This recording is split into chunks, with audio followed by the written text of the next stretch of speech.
안녕하세요. 오늘 영상은 저번 시간에 상품 등록 리스트 만드는 방식에 대해서 얘기를 좀 해봤는데요. 그거 좀 이어가지고 마진을 계산하는 방식, 두 가지 방식이 있는데 이거에 대해서 한번 얘기를 좀 해보도록 할게요.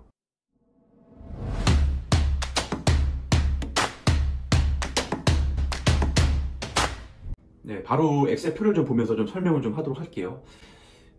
20%대 마진이라는 좀 대략적인 숫자를 잡아서 좀 표를 만들었고요. 그 다음에 2만 원이라는 마진이라는 가상의 어떤 마진 금액을 설정을 해서 좀 표를 좀 작성을 좀 해봤어요. 자, 20%대 마진 계산하는 방식을 좀 보도록 할게요.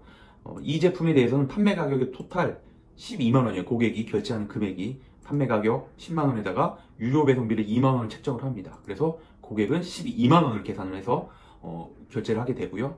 우리가 여기서 플랫폼한테 정산 받는 금액은 대략 10만 6천 원이 되는 거예요. 여기서 상품에 대해서 수수료 13%를 플랫폼에서 공제를 하고요. 그 다음에 배송비에 대해서 이 2만 원에 대해서 대략 3%를 공제를 해서 우리가 실적으로 정산받는 금액은 10만 6,400원이 되는 거죠. 이 자료는 참고적으로 부가세에 대한 부분은 다 제외하고 좀 말씀을 좀 심플하게 좀 얘기를 좀 해보도록 할게요.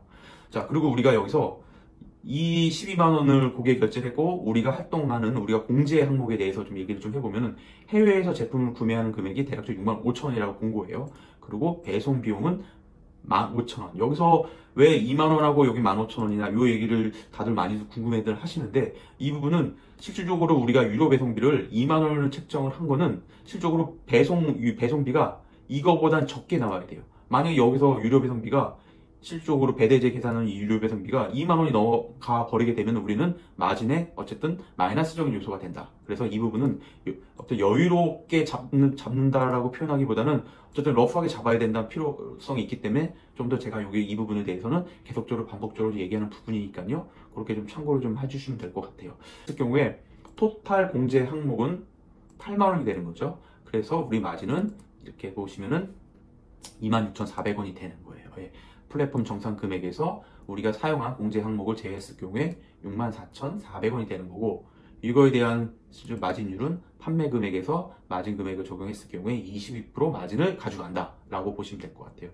이 표는 아시다시피 요거를 높이려고 하면은 여기를 높이든가 아니면은 여기를 높이든가 해야 되는 거죠. 또 반대로 여기를 낮추든가 소싱 금액을 낮추든가 아니면 배송비를 낮추는 정말 최적의 가장 저렴한 배대지를 찾아서 이 금액을 낮추든가 했을 경우에 이 금액이 높아지죠. 이 방식을 통상적으로 많이들 쓰고 계시죠.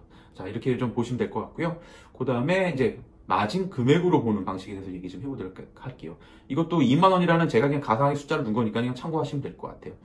여기서 특징은 뭐냐면은 이 표에 대한 특징은 여기서 보시면은 실질적으로 상품에 대해서 플랫폼에서는 13%를 공제를 하지만 배송비에 대해서는 3%만 공제를 해요. 자, 이 뜻은 뭐냐면은 우리가 배송비를 좀 높게 책정해도 된다는 어떤 결론이 나와요. 왜냐, 높게 책정하더라도 실질적으로 수수료 공제율이 10% 정도 차이가 나니까. 그래서 실질적으로 판매 금액은 해외에서 우리가 원화로 환산한 금액, 우리가 해외에서 주문 처리하는 금액을 그대로 둡니다.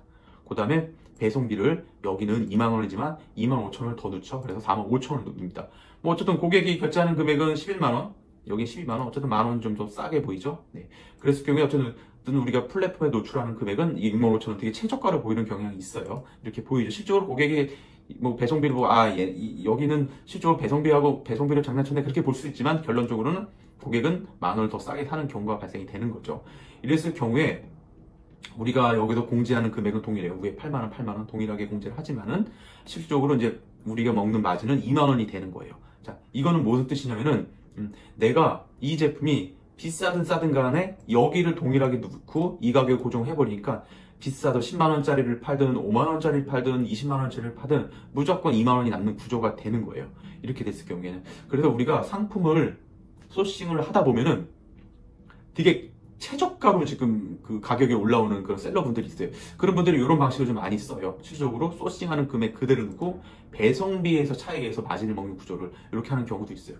근데 이 방식은 많이 팔아야 돼요. 많이 팔아야지만 실질적으로 어떤 이익을 좀 가져갈 수 있는 부분이고요. 통상적으로는 이 방식을 좀 많이 쓰고 있죠. 네. 오늘 이렇게 마진을 계산하는 방식에 대해서 좀 두 가지 방식에 대해서 얘기를 했고요. 두 가지 방식 중에 어떤 방식이 좋냐라고 말씀을 드릴 수는 없어요. 네, 정답은 없습니다. 요거는 선택을 하셔갖고 상품 등록을 좀 해주시면 될 것 같고요. 참고적으로 저는 두 가지 방식을 다 써요. 같은 A라는 제품을 키워드를 좀 달리하고 금액을 좀 달리해서 두 가지 방식을 다 같이 써갖고 상품을 좀 등록을 하고 있으니까요. 요 해당 부분 좀 참고하셔갖고 상품 등록하고 마진 보시는데 좀 도움이 되셨으면 합니다. 네, 감사합니다.